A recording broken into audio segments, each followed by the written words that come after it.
निष्पक्ष दस्तक में आपका स्वागत है। मैं हूं राजू यादव। सत्ता की लोलुपता क्या कुछ न करा दे, कुछ कह नहीं सकते। कहावत सच है, जो जीता वही सिकंदर। इसलिए प्रधानमंत्री बनने के लिए, देश की सत्ता पाने के लिए, सत्ता शीर्ष पर बैठने के लिए सांसद की ज़रूरत होती है, विधायक की ज़रूरत होती है। वो कैसा भी हो, फर्क नहीं पड़ता, बस वो सांसद या विधायक होना चाहिए। वर्तमान समय के लोकसभा चुनाव में कैसरगंज सीट से लोकसभा विजेता रहे ब्रजभूषण शरण सिंह काफ़ी समय से विवादों में रहे। उन्हें महिला खिलाड़ियों के खिलाफ, महिला कुश्ती खिलाड़ियों के खिलाफ यौन उत्पीड़न का आरोप रहा। काफ़ी कुछ नानुकुर के बाद अंत समय में ब्रजभूषण का टिकट भाजपा ने काट दिया।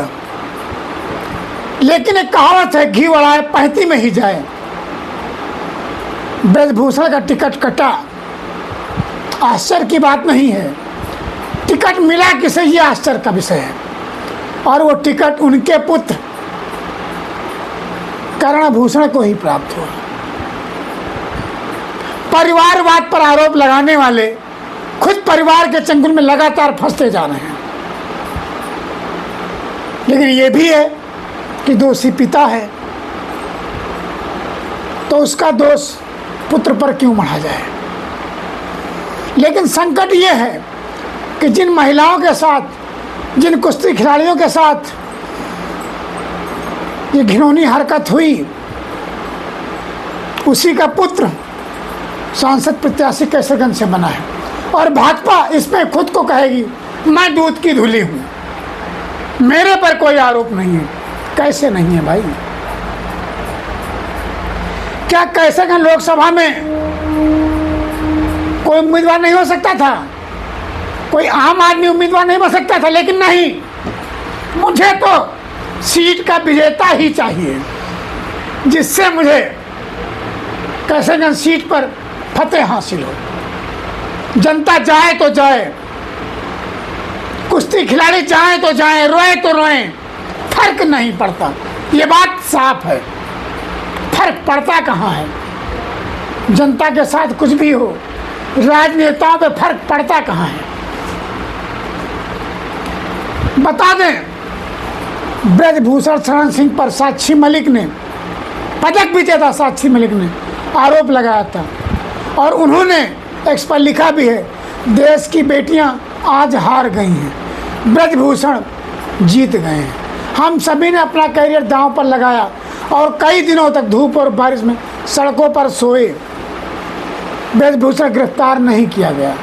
हम कुछ भी मांग नहीं रहे थे, हम केवल न्याय मांग रहे थे। लेकिन समस्या यह है कि न्याय मिलता कहाँ है?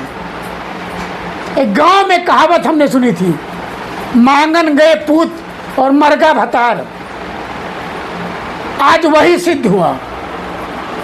कुश्ती खिलाड़ी न्याय मांग रही थी, उन्हें न्याय तो ना मिला।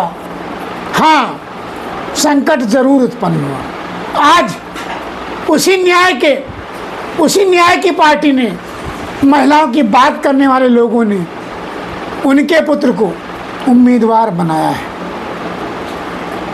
6 बार के सांसद ब्रजभूषण शरण सिंह पिछले साल बड़े पैमाने पर राजनीतिक तूफान का सामना करना पड़ा था, जब विनेश फोगट के साथ ओलंपिक पदक विजेता साक्षी मलिक और बजरंग पूनिया सहित कई प्रदर्शनकारियों ने उनके खिलाफ विरोध किया था, दिल्ली की सड़कों पर प्रदर्शन किया था और उन पर यौन उत्पीड़न का आरोप भी लगाया था। आरोप है कि भारतीय कुश्ती महासंघ के अध्यक्ष के रूप में उनके कार्यकाल के दौरान महिला खिलाड़ियों को अनुचित व्यवहार किया गया। हालांकि उन्होंने इस मामले में अपने ऊपर लगे सभी आरोपों को इनकार किया, जो कि आज भी अदालत में पेंडिंग है। दिल्ली की एक अदालत ने पिछले हफ्ते ब्रजभूषण सिंह के खिलाफ अर्जी खारिज कर दी थी, जिसमें कथित यौन उत्पीड़न की घटना की तारीख 7 सितंबर 2022 को उनके ठिकानों से संबंधित सबूत के जाँच की मांग की गई थी। भाजपा समझती है कि 6 बार के सांसद के क्षेत्र के राजनीतिक प्रभाव कितना है, इसलिए उसने प्रतिस्थापना के रूप में उनके सुपुत्र को चुना। भाजपा के सूत्रों ने पहले एनडीटीवी को बताया था कि चुनाव तो हमें जीतना है, किसी भी प्रकार से जीतना है। वही रीज़न है कि भाजपा द्वारा ब्रजभूषण सिंह के बेटे निर्वाचन क्षेत्र उम्मीदवार घोषित करने पर सांसद के घर पर जश्न मनाया गया। कर्णभूषण सिंह ने कहा, मैं पार्टी नेतृत्व जनता का आभारी हूं कि उन्होंने मुझ पर यहाँ के लोगों की सेवा करने की इजाज़त दी है। ब्रजभूषण सिंह ने कहा, मैं पार्टी का बड़ा नहीं हूँ, मैं पार्टी से बड़ा नहीं हूँ, मैं पार्टी के फैसले का स्वागत करता हूँ। ये पहली बार है जब कर्णभूषण सिंह चुनाव लड़े हैं। एक वीडियो सामने वायरल हुआ है जिसमें कहा गया है कि कुछ लोगों ने कहा है कि कर्णभूषण सिंह आज जनता के पैर छू रहे हैं, तो बड़े अभिमान के साथ ब्रजभूषण कह रहे हैं कि चुनाव लड़ रहे हैं तो पैर तो छूना ही पड़ेगा, अर्थात ये मजबूरी है उनका चुनाव के दौरान पैर छूना। जिसके नेतृत्व में, जिसके ब्लड में नहीं है झुकना, वो कैसे झुकेगा। इसलिए आरोप लगाने वाले सोचें जरा, जहां यह आरोप हो रहा है परिवारवाद की बात कर रहे हैं, लाए लगाए की बात कर रहे हैं, वहीं खुद भी वही काम कर रहे हैं। इसलिए एक ऐसी लकीर खींचिए कि जिससे बड़ी लकीर खींची ना जा सके। आज ब्रजभूषण सिंह का टिकट हो या टेनी का टिकट हो, कई सारे ऐसे आरोपी हैं जिन्हें टिकट मिला है, फिर भी जनता को तो चुनना ही है। किसे चुनती है ये जनता जाने, क्या करना है जनता जाने। हमें जो करना था आपको कर दिया। लोकतंत्र का महापर्व है, आपके हाथ में मताधिकार का हक है।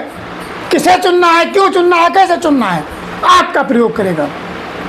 इसलिए लोकतंत्र के महापर्व में भागीदारी जरूर बने और प्रत्येक मताधिकारी का हक है कि वो मतदान जरूर करे, अन्यथा वो भी दोषी होगा, सरकार कैसे चुनी जाएगी। इसलिए निष्पक्षता की अपील करता है कि आने वाली तिथियों में जिस लोकसभा में जब भी मतदान है, मतदान जरूर करें।